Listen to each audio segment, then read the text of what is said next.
Here's what's coming up on today's show.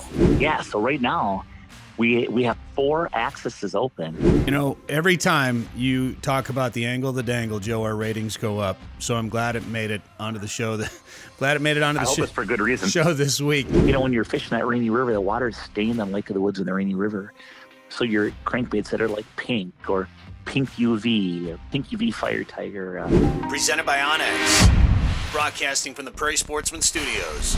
Today's show is brought to you by Lake of the Woods Tourism. Plan your trip to Lake of the Woods at lakeofthewoodsmn.com. Show off your pride for the outdoors with new gear from the Sporting Journal Radio store. Go to sportingjournalradio.com, click on store, and browse our selection of hoodies, hats, mugs, and more at sportingjournalradio.com.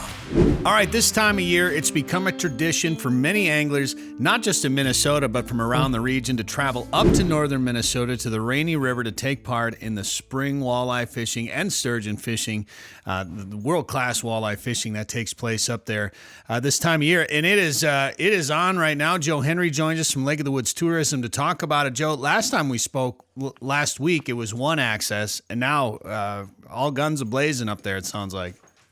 Man, I'll tell you, that river, the Rainy River is opening up really quick.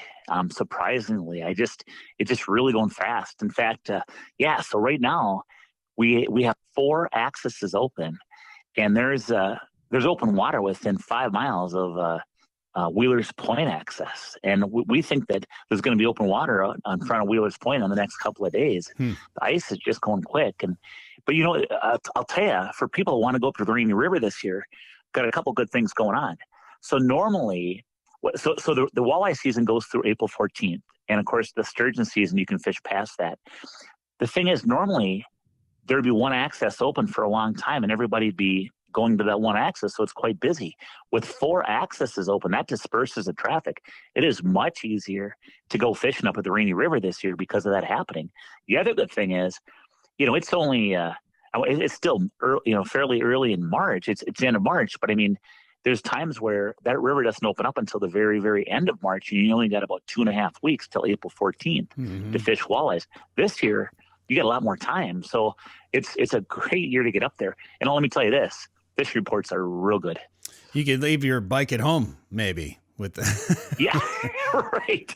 Exactly. That many accesses open. So one thing you worry about when everything opens up like that in years past is water clarity as different tributaries open up and things like that, and you get some runoff. It's been kind of a dry year, maybe not a lot of snow.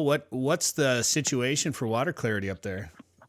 Well, right now the water's doing really well, and consequently a lot of fish are being caught. I mean, they're catching walleyes, they're catching sturgeon, they're catching big walleyes, and some of the walleyes coming into the river now are starting to be the big kind of the whiter color, which means it came from the lake.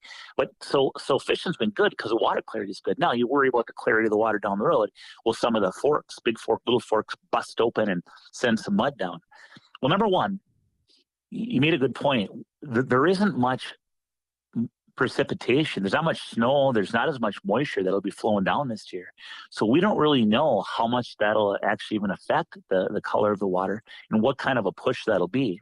The other thing is, you know, a lot of times when the forks break loose in past years, you know, after a few days, if you have enough time, the water cleans out and you can fish it on the back end. So we have a lot of things going for us this year. Well, it's not, you know, and we could definitely switch to sturgeon here, but I think let's just stay on the walleyes for just a little bit, because with that much, you talked about overcrowding at the accesses, but with that much of the river opening up, that gives you a lot of room on the river as well to fish, doesn't it?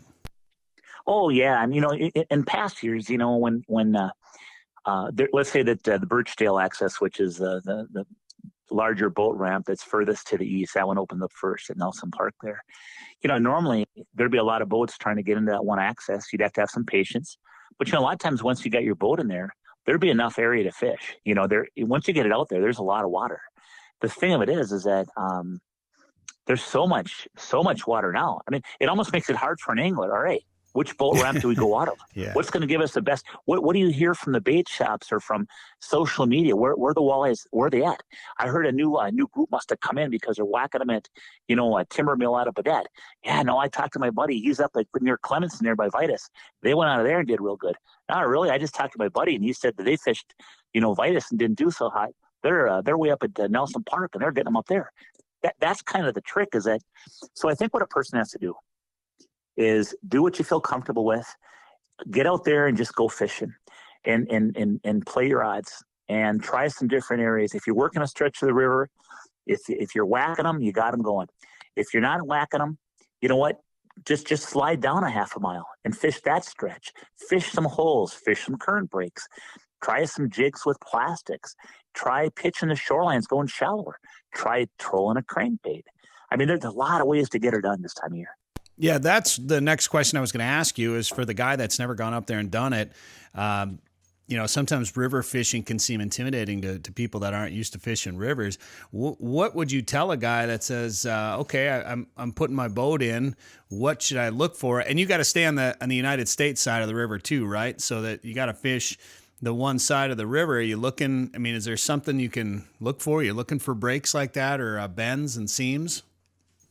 That's what I would do. I would look for a couple of things. Number one, I would take a look at your, if you have Navionics on your phone, or you can look at your chip in your boat, on your graph, take a look and see where the holes are, see where there might be current breaks. Gosh, you know what? In some cases, those fish just might be laying up close to shore to get a little bit warmer water. It's a river system and things are constantly changing, but just mix it up and don't do the same thing all day and die. As far as a fishing sense goes, you don't want to anchor up in a hole of a river and fish it for 6 hours catching 2 fish. If you're not catching, give it 30, 40 minutes and then move. Either reset your anchor or maybe try moving up current a little bit rather than anchored up.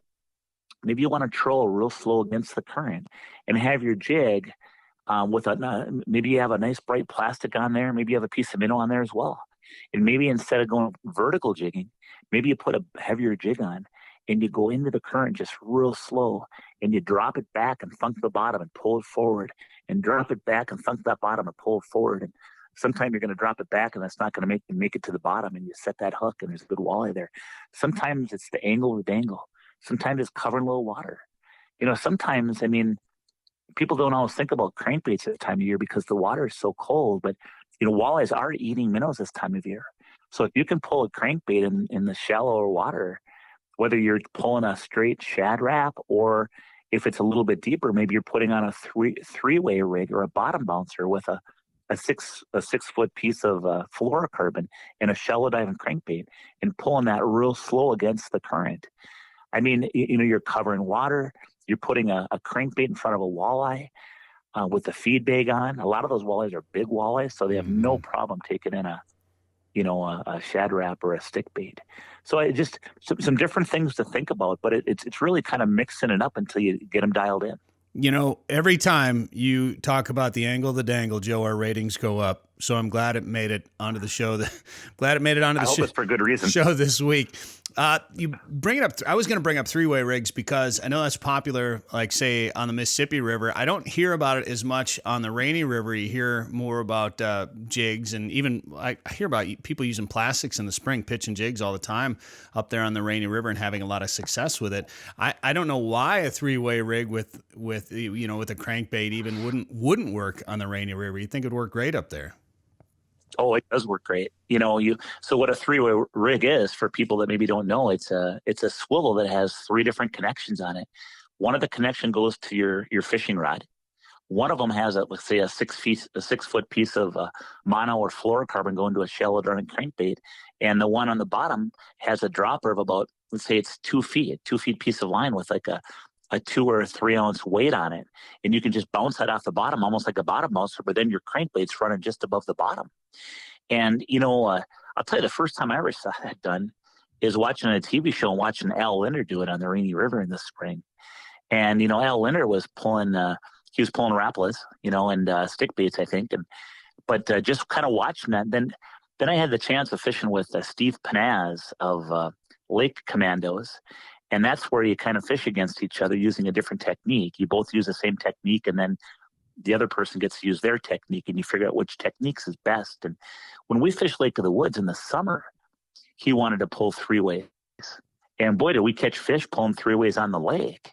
So since then, I've used 3-ways for spinners, for crawler harnesses, and I've also used them, for crankbaits.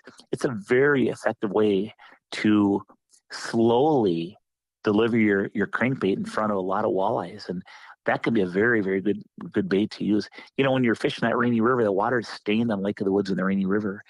So your crankbaits that are like pink or pink UV or pink UV Fire Tiger, your chromes, your chrome gold, those shinier colors like that are probably a pretty good bet.